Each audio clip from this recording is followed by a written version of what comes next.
Where have you guys been? Where have I been?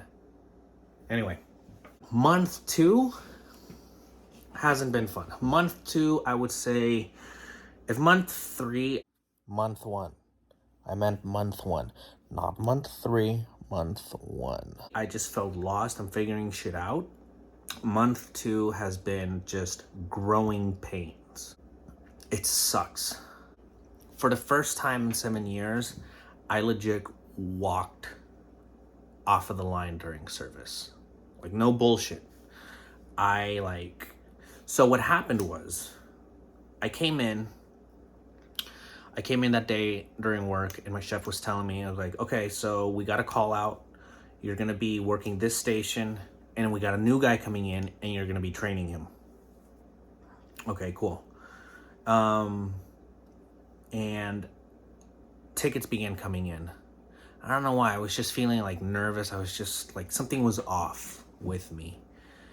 And once tickets started coming in, man, I fucking froze.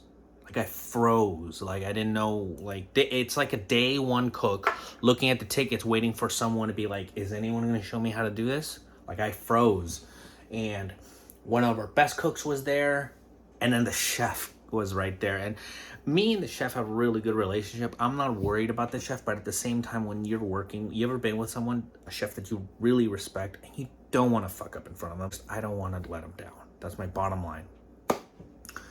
And it was so weird because I started doing things that had no meaning. I always say, like, move with a purpose, you know? Like, if you're going to go for the salt, go for the salt. Don't like, could you, you need to, you know, everything, you need to move with fucking purpose. You know, are you going to drag your feet to the walk-in, or are you going to the walk-in to grab something because you got to come back?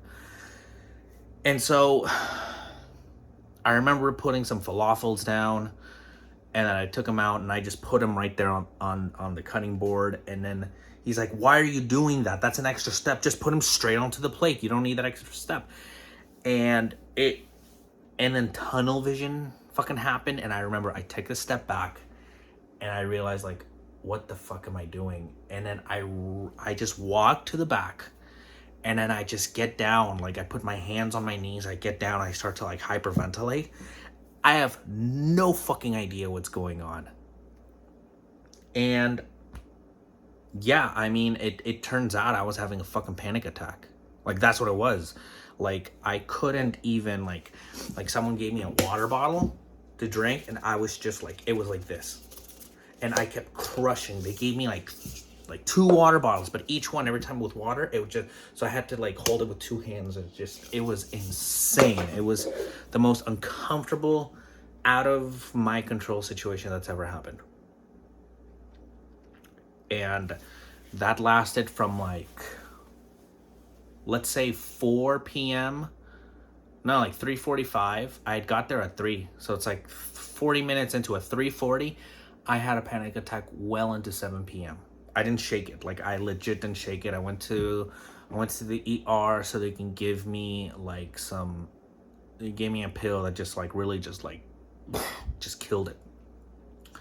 And I've kind of just been riding off of that. The last 2 weeks, I mean, and then I took the next day off because, again, like, I've never had a panic attack before. I've never encountered something quite like that in my life.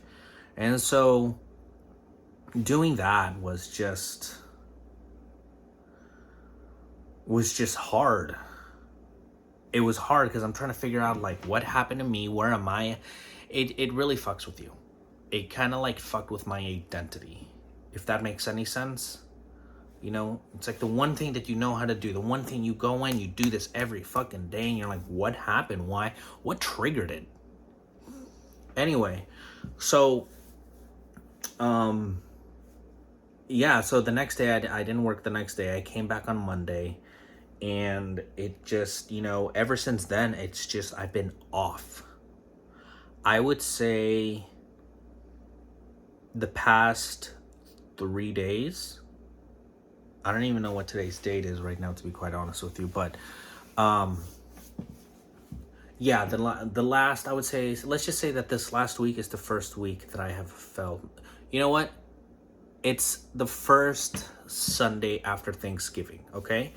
I have felt sort of better now since Thanksgiving. So that means I came back to work on Friday, Saturday, Sunday. So the last 3 days have been like the first time I've been feeling kind of in control.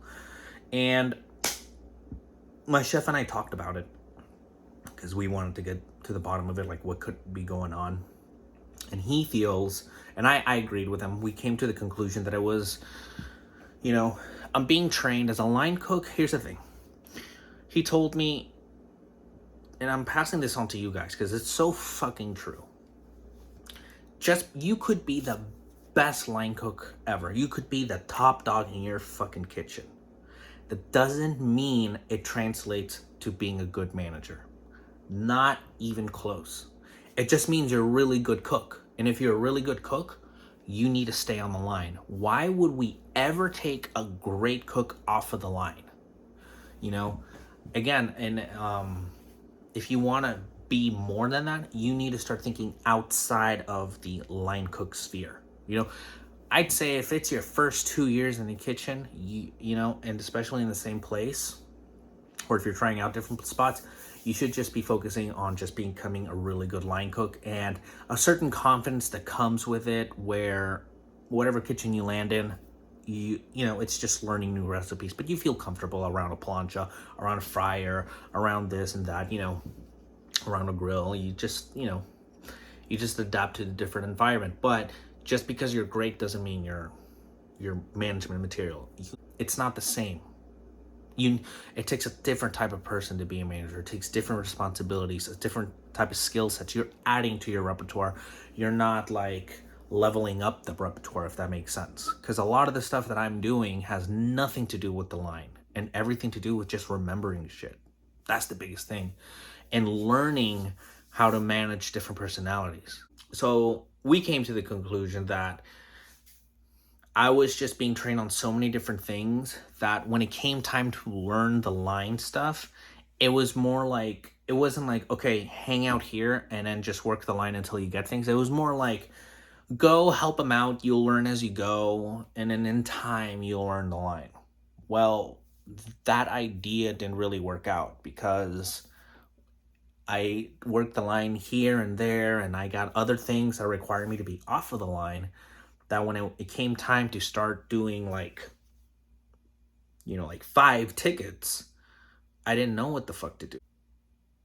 So we agreed that it was that, and we just decided that I'm gonna spend real time on the line. Like, I need line time. And so that's what I've been doing, is just this past 2 weeks, I've been doing everything that I can, but any chance that I get, I'm on the line. Any chance that I see a ticket that I don't know, I go and I check it out. I mean, my notebook has been putting in some overtime work. I'm going to show you guys. All right, cool. So it's like, like meat boards, right? So if there's a meat board for the other station, I know that it's going to be 4 ounces of corned beef, 4 ounces of pastrami. There's a thing called a Weinberger on saute station, and fry station needs to be giving them 2.5 ounces of pastrami that goes on the Weinberger. This is a dish that I make, the loaded knish. Comes with a little sauerkraut, some corned beef, usually like 3 slices of corned beef, some cheese. Put those parts in the oven, then take it out.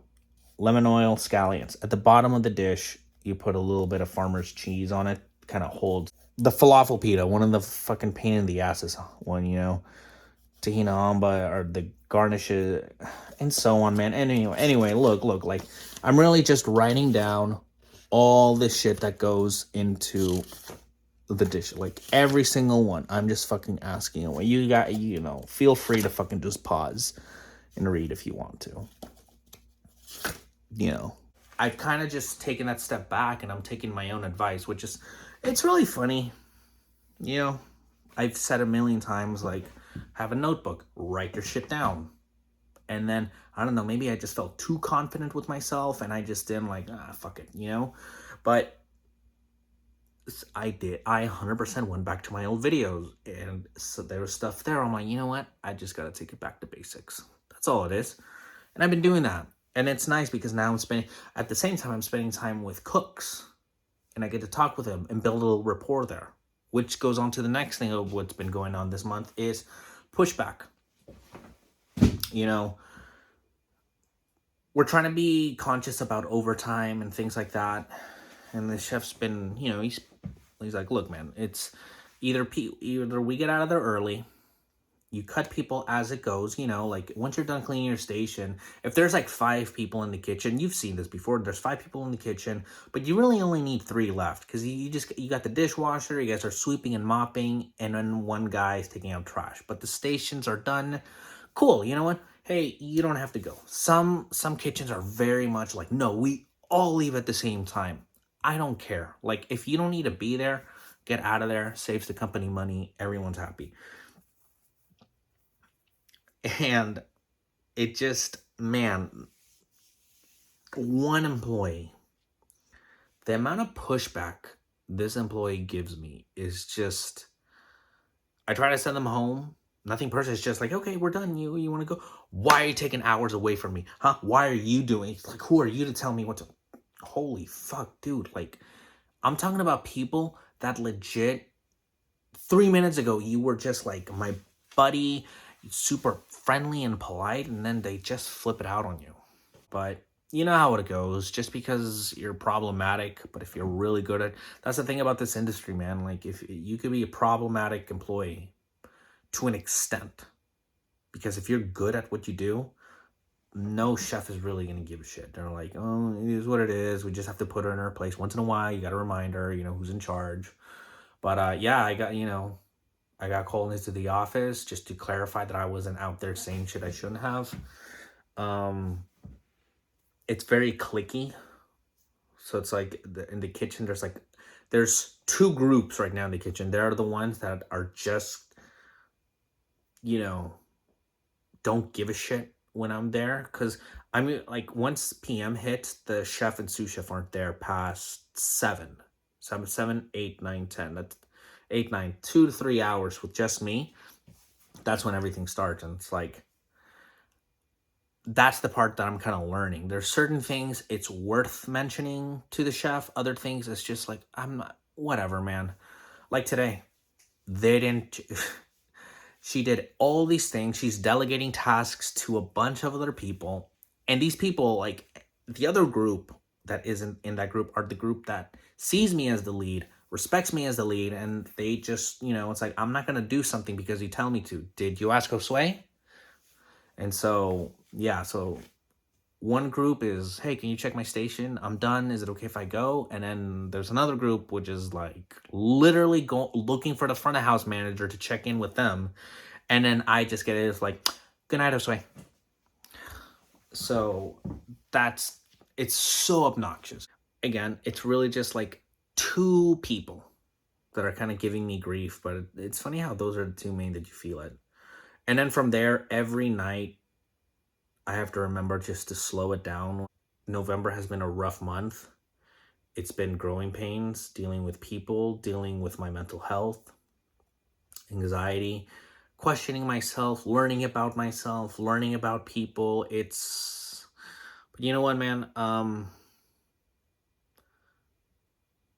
My chef, you know, I talked to my mentor about it, and it's like, man, you know, like, show up. That's it. And that's what my chef said. Just show up. We will help you. We will help you succeed. I want you to succeed. You make this kitchen a better place this way. Just show up. Not every day is going to be fucking easy. Not every month is going to be. Can you imagine that? A full 30 fucking days, just shit. God. I can't. Yeah. All right. I'll leave you guys to it. Have a great service, guys. Peace.